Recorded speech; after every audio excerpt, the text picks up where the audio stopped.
땅 끝쪽에서 서울로 대학 오고 운도 좋아 페이도 좋은 곳으로 취직해 이직도 안 하고 계속 다니고 있습니다. 학교 입학할 때 부모님께서 집도 얻어주시고 받은 게 많았어요. 부족하지 않게 학교 생활 할 수 있었고 집도 어려운 것도 아닙니다. 1학년 겨울 방학 동안 본가에 내려가니 큰엄마가 절 조용히 부르시더니 사촌 여동생도 데리고 가면 안 되겠냐고 하면서 예금 통장 하나를 주셨습니다. 그 안에 5천만 원이나 들어있었고 엄마한테 말하니 제 사정이 되면 부담되겠지만 데리고 갔으면 좋겠다고 하셨어요. 살고 있던 곳이 아파트에 방도 2개고 해서 동생 전학 수속 도와주면서 데리고 왔습니다. 그때 동생이 중2였고 부끄러움이 많아서 말도 잘 안 하고 학교 집만 다니던 아이가 고등학교 입학할 때쯤부터는 소리내어 웃기도 하고 뭐 먹고 싶다며 배달시켜 먹자 하기도 했습니다. 동생 데리고 직업 체험이나 대학교 축제, 박람회 등 많이 데리고 다녔고 문제 한번 일으킨 적 없으며 큰 소리 한번 난 적이 없습니다. 생활비도 큰엄마가 한 달에 70씩 꼬박꼬박 넣어주시고 동생도 청소, 빨래, 설거지 등 어린 나이에 야무지게 잘했습니다. 둘이 잘 살다가 전세 만료되어서 전세금에 부모님이 더 보내주셔서 아파트도 샀습니다. 그렇게 저희는 큰 싸움 없이 고난 없이 잘 살았고 동생이 대학에 들어가고 처음으로 술 마시고 들어온 날 저를 부둥켜 안고 세상에서 언니가 가장 소중하고 내 인생에서 언니 따라 서울 온 게 가장 잘한 일인 것 같다며 고맙다고 우는데 그걸 듣고 저도 모르게 눈물이 났습니다. 무슨 일이다 답도 안 하고 웃기만 하고 집에 물어봐도 엄마도 아빠도 저한테 고맙다고만 하고 함구하셨어요. 동생이 노력한 만큼 인 서울로 대학도 진학하였고 저도 연애하고 취업하고 현재는 결혼을 앞두고 있습니다. 동생 대학 졸업 후에 결혼할 예정이며 졸업까지는 제가 옆에 있어주고 싶었고 남자친구도 아직 모아둔 게 부족해서 내년 봄쯤으로 예상하고 있습니다. 상견례 때 저희 부모님께서 빚 없이 시집 보내고 싶다 하셔서 지금 아파트에서 살기로 했어요. 결혼 이야기가 나오고 나서 동생도 독립을 하기로 했습니다. 그래서 그때 주신 5천만 원을 다시 드렸어요. 오히려 큰엄마가 고맙다고 혼수에 보태쓰라며 다시 주시더군요.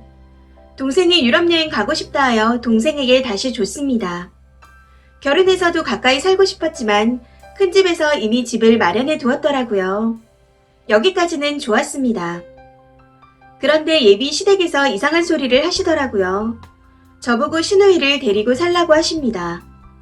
나이 25살에 상견례 때 계속 카톡하고 틱틱거리는 말투와 예의 없는 행동에 당황스러웠는데 이쪽에 일자리가 많으니 데리고 살아줬으면 한다고. 그래서 생활비는 얼마씩 주신대? 하고 물었습니다. 그랬더니 가족끼리 왜? 너는 사촌 동생이랑 같이 살았잖아. 얘는 내 동생이고. 하는 겁니다. 그래서 말했어요. 걔는 내 집 들어올 때 5천만 원 보증금 냈고 매달 70만 원씩 공과금 면목으로 넣어주셨다고 했습니다. 그랬더니 우리는 가족이고 그쪽은 사촌이라 말하길래 그렇게 따지면 네 동생은 나랑 남이고 사촌 동생은 혈연이라 하니 그게 아니고 어쩌고 하면서 주절거리더군요. 정말 너무 기가 차고 코가 차서 말할 필요성도 못 느끼고 있습니다. 후기입니다. 주저리 쓴 글에 관심 가져주셔서 감사합니다. 댓글 달아주신 내용과 비슷하게 결정한 것 같아요. 우선 한번 찔러보듯 물어보고 넘어갔다면 어쩌면 나중에라도 데리고 살았을 수도 있을 거예요. 글 쓰기 전까지 가구 고르던 날, 침구 고르던 날, 한복 고르던 날, 심지어 드레스 고르던 날까지 한 번씩 던지듯 질문을 했었고 질릴 만큼 질릴 상태였던 거죠. 저는 서로가 부족한 부분은 형제가 채워주는 게 맞다고 생각했는데 서로 다른 시각으로 부족한 부분을 채워주자고 한 것 같네요. 오늘 파혼 의사를 전달했습니다. 그까짓 것 가지고 파혼하냐는 질문과 흥분을 넘어서 강분한 모습에 사촌 동생을 향한 욕설까지 그간 봐온 모습과 전혀 다른 모습을 본 것 같네요. 저는 그 남매의 부모도 아니고 제가 이룬 것들은 부모님의 힘이었고 돈이었는데 그것까지 나눠 갖는 걸 당연히 여기는 그 사람의 모습에 실망했습니다. 오늘도 만나자마자 동생은 집에 있어? 어디 안 놀러 간대? 라는 안부 인사도 제 귀에는 언제 나가냐고 검사하는 듯하게 들렸습니다. 남자친구는 회사 대리님 소개로 만났고 흔히 말하는 조건 좋은 남자였어요.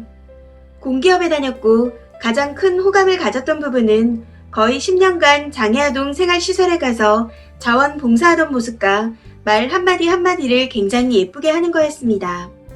사귀면서 크게 싸울 일도 없었고 사촌 동생이랑도 잘 지냈었습니다. 아직 아빠에게는 말씀드리지 않았지만 엄마는 이유를 들으시고 잘했다 해주셨어요. 그리고 오늘 여기 들어와 댓글을 보니 더욱 잘했다는 생각이 듭니다.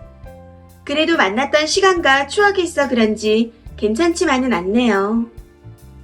댓글입니다. 첫 번째 댓글. 최소한의 예의도 없는 걸 거두라니. 말 같지도 않는 소리를 접어두시라고 하고 그렇게 네 동생이랑 살고 싶으면 동생이랑 둘이 살아. 한마디 해주시면 될 듯 합니다. 그런 걸로 파혼 안에 만회하는 건 좀 그렇긴 한데 하나를 보면 열을 한다고 저 집 안에 들어가는 순간 님 헬게이트 열릴 듯 하네요. 두 번째 댓글. 너무 잘했어요. 파혼 이야기하니깐 본성이 나오네요.